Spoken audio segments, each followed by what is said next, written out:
guys, welcome back to my channel. My name is Favour and welcome to my kitchen. So today I'm going to be showing you guys how I store my dried meats. You guys saw when I bought them and I promised to show you guys how I store them. So today I'm going to be showing you guys how I store my crayfish, my dry fish and my stockfish. And if you are new to this channel, please make sure to subscribe and hit the notification bell to get notifications whenever I post new videos. And to my returning subscribers, mwah, I love you guys. Let's go.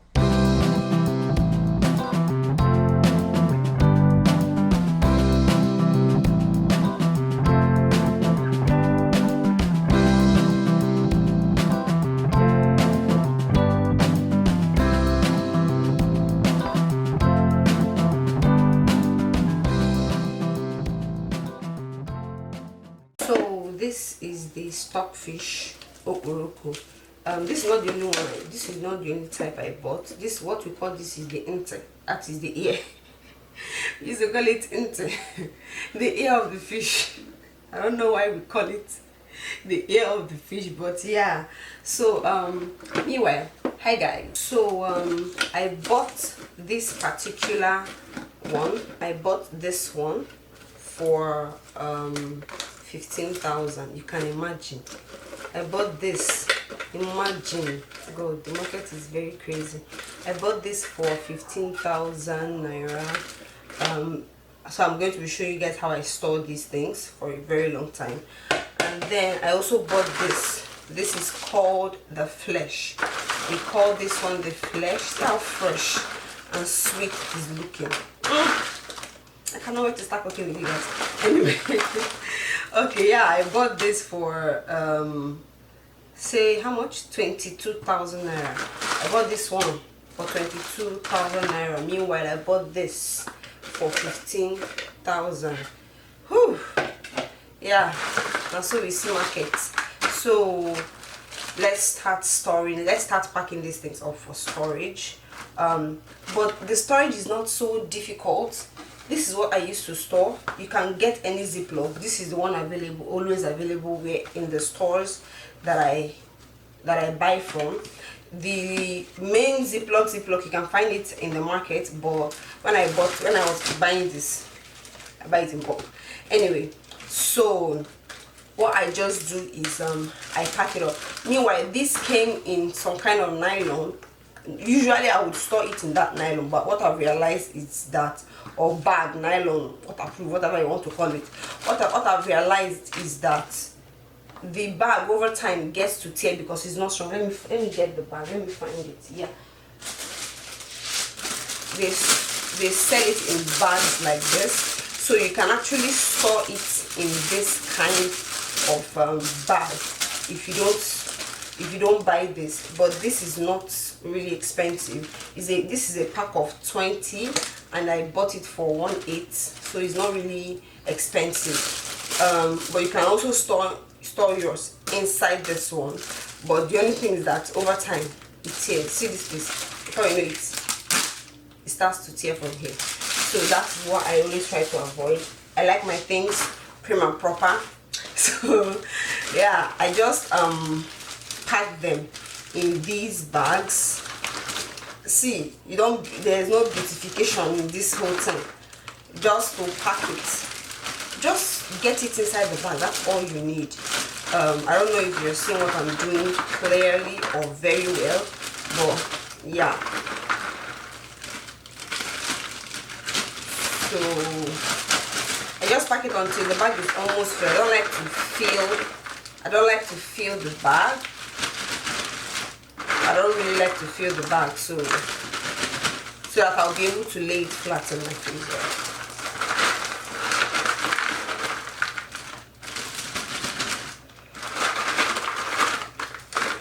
So yeah, I think this is it for this particular bag.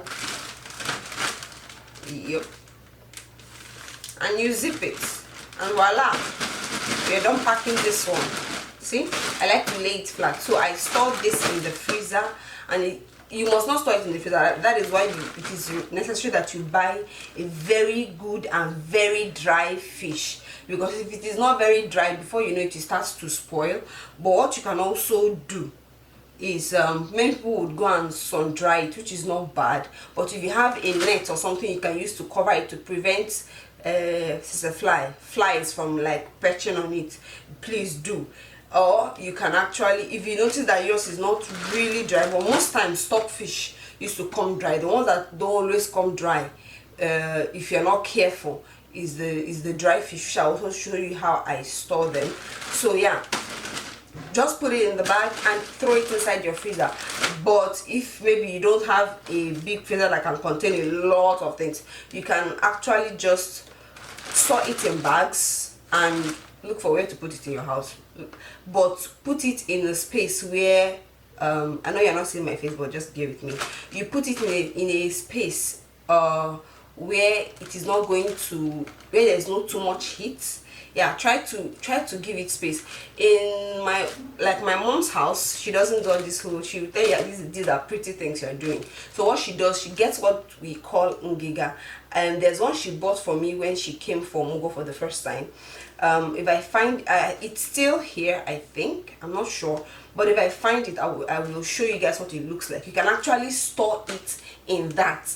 And what she does is she always hangs it over the stove so that the heat, once she's cooking, the heat from the stove would actually be helping to keep it dry, if you get what I mean. Because you can also put it in the oven. Some people now dry it themselves, but that's that for this one. Then yeah, light it up. Now if you look into this, you see some things that are crawling around in it. This is the reason why it is advised to store in the freezer or in the fridge, so that they will die. Because no matter how much you avoid it, these things are going to be somewhere in the fishes, in the dry fishes. Yeah, trust me, I don't know how you will get to avoid it. So once you store it in the freezer or in the fridge, they will get to die. But if you store your fish in a humid place, these things thrive in those kind of settings. They thrive in them, and then they keep giving birth, and the more they multiply, the more your fish is gonna be finishing, because they'll be chopping your fish. They'll be chopping your fish, and before you know it, you start seeing dusts of fish. This is the result of all these things. So that is why it is advised that you either put it, like I said, in the ngiga thing. I'll find it is somewhere in my house. I will find it and show you. This is that you put it over your stove, your gas stove, or you store it in the freezer or in the fridge. But I always advise to store in the freezer, because it is more, it kills these things more. It kills these things more, except fire. Apart from fire, the only thing that kills them more is the freezer. They will die. So when you're washing your fish, when you get it out of the freezer, you start seeing the dead body, the skeletons and the carcasses of these insects. Yeah, I just wanted to drop that. So this happens to be some of the fish. Everything could not, I cannot bring out everything, you know. I've already shown you guys the fish. I may insert the video somewhere at the top of this video. Okay, so this is some, or these are some of the fishes. I bought 150 pieces. Like I said, I just learned, because whenever crayfish is expensive, I realized that fish is expensive. So apart from the fact that things are expensive in the markets now, so the best time to buy fish and crayfish, I've learned, is September. So I'll switch buying them during December and I'll switch buying them at December, and then I'll start buying from September, October, around that time. Anyway, but whenever you are buying fish, always make sure you buy a very dry fish. See, I know someone that has fallen prey to this. Luckily I don't buy such, thanks to my mother-in-law and her customer. So the person I buy fish from is the person my mother-in-law has been buying fish from for God knows how long. I don't know how long at this point, but for more than 20 years, I think. I don't know, but this is the person she has been buying fish from. So yeah, and the person's luck is from my village. She's an Imo State woman, not like she's from my village, so she used to call me her sister, her daughter, you know. She can call me her sister, she can call me her daughter. So make sure you buy dry fish, very dried fish, because if you don't buy fish that is very dry, you, at the end of the day, you would end up with a bad fish. I have seen it, and when you use it and cook, it will spoil your food. It will so spoil your food. Trust me, you don't want to make that mistake. And you can actually dry this further if you want, but I don't need to dry this further because it's already very dry, and mine is going into the freezer too. I store these in the freezer, and I store them in a freezer bag, in this Ziploc bag.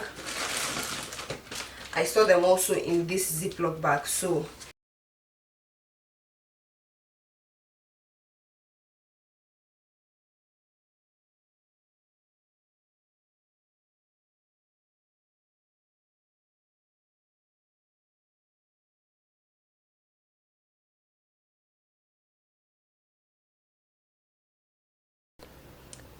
as you can see, everything is packed and ready to go into the freezer. These are the fishes, these are the stockfish, these are the dried fish because they are all fish. These are the dried fish, these are the stockfish. Yeah, so yeah, these are going into the freezer. I use like a pack of this. I pack it in 20s. I use a pack of this for a month, approximately a month. Sometimes it doesn't last up to a month, depending on how much I cook soup and native stuff, because I use them in my native cookings, you know. So they last, each pack would last for like a month, but these ones would last for more than a month because I don't use stockfish in all of my I only use my stockfish inside soup. So, but yeah, that's just it. They're not going into the freezer. So I actually thought I was filming while I was pouring this out of this bag, but I didn't pour everything because I don't want to overfill the bowl. So yeah, I was talking about these things. Try to pick them out of the crayfish. You can do this after you have dried the crayfish or before you dry the crayfish, but try to get them out of the way. These are dirts. You want them out of your crayfish, and if you want to do it better and faster, lay it out on a very big tray so that it will be flat. It is easy to, these things are easy to catch when they are in when they are in that big tray setting, so that you'll be able to get these things. Sometimes you eat your crayfish, or you use crayfish to cook your food, especially when you buy crayfish in the market that has already been ground. You chew something that sounds like stone, but it's not stone. These are the things you chew. See, because in the market they don't care. They do not care. They will not pick it out for you, so you do the picking out by yourself. So yeah, try to get these things out, please. They are dirts. See how sweet and fresh and delicious this is looking. Yeah, so what I also do sometimes is actually pick out the prawns, because I don't always have to go and buy in the market. Do you understand? Even though while I bought these ones, I bought but what I bought is not plenty. It's not like what I would usually buy. So I pick out these. Like I said, I was filming, but I didn't know I was not filming. You get me? So these are the ones I have picked out so far. These ones. So I will just continue like that and pick them out. So yeah, so this is a baking tray that has been lined with baking paper, and this is for drying the crayfish. There are different methods to drying this crayfish. You have to lay this flat if you want it to dry faster. So there are different methods to dry the crayfish. You can either use your oven if you do have an oven. I'm going to dry this before I pick these things out. So you can either dry using your oven, or you can dry on your stove top. A lot of people don't know that they can actually dry their crayfish on their stove top. My oven is already preheating. See, I'm getting these things out. Once I see them, I just pick them out. Yeah. So what was I saying? Yes, you can dry this on your stove top. It must not be on inside the oven or sun dried. Do you get what I mean? And then for sun drying, please, because sometimes you put these things under this one and we feel, yeah, it's under this one. Flies are going to be perching on it, and you don't want those flies to perch on it, because sometimes kids can tend to eat these things and it's not really hygienic. Do you understand? So if you have a net that you are going to be covering your, what is it called, that you're going to be covering your crayfish with, as you are sun drying it, then you can actually go ahead and sun dry. Or you want to be there and be fanning the thing, you know. Okay, so yeah, lay your crayfish flat on your baking tray or your baking sheet, or some people would call it. So just like this, like I am done laying it out. As you can see, you don't want it to be overcrowded because you want it to dry faster. The more overcrowded it is, the longer it will take to dry, and that means the ones under are going to like sort of burn, and you don't want them to burn. So yes, so once I'm done with this, it's going to be going into my preheated oven. My oven is already preheating, so I'm going to put it in the oven and let it dry, and make sure the flame is actually really low. Let it dry for say 5 to 10 minutes, but always keep an eye on it so that it does not burn. You don't want your crayfish to burn, trust me. So I store my crayfish inside a cooler. Yeah, this is what the crayfish, can you hear that sound? Can you hear that crisp sound? This is what it should sound like when you have properly dried your crayfish. Before you dry it, yeah, the crayfish has been dried before you bought it, but before drying, the sound is not as crisp as this. But when you finish drying it, it will sound like this. And trust me, this would last year round. This would last all year round. Okay, so what I just do is, as you can see, I have not picked it yet. I'm just pouring it. I'm still in the process of drying it. I dry in batches. This is like 3 batches here already. So what I do is I guess I should turn the camera so that you see my face. So yeah, it's still very early in the morning. So what I do with the crayfish is I just store it inside the cooler. You can use anything you have to store. You must not be inside the cooler. Just store inside an airtight container. You can buy some of those plastics in the market. I don't even know if this cooler is going to be enough for all the crayfish, so I'll just use some of those plastic airtight containers to like store the ones that don't get to enter into this cooler. So what I do is, whenever the ones I have ground or grounded or grind, which one, when once they are done, I just take from here and grind again, and then the cycle goes on and on. Like I said, this would last all year round and nothing will happen to it because it has been properly dried. The smell will not change, the taste will not change, it remains the same. If in the next 5 months, if I bring it out, it is still going to be as crispy as this. That is why it is advisable to always dry your crayfish when you buy it.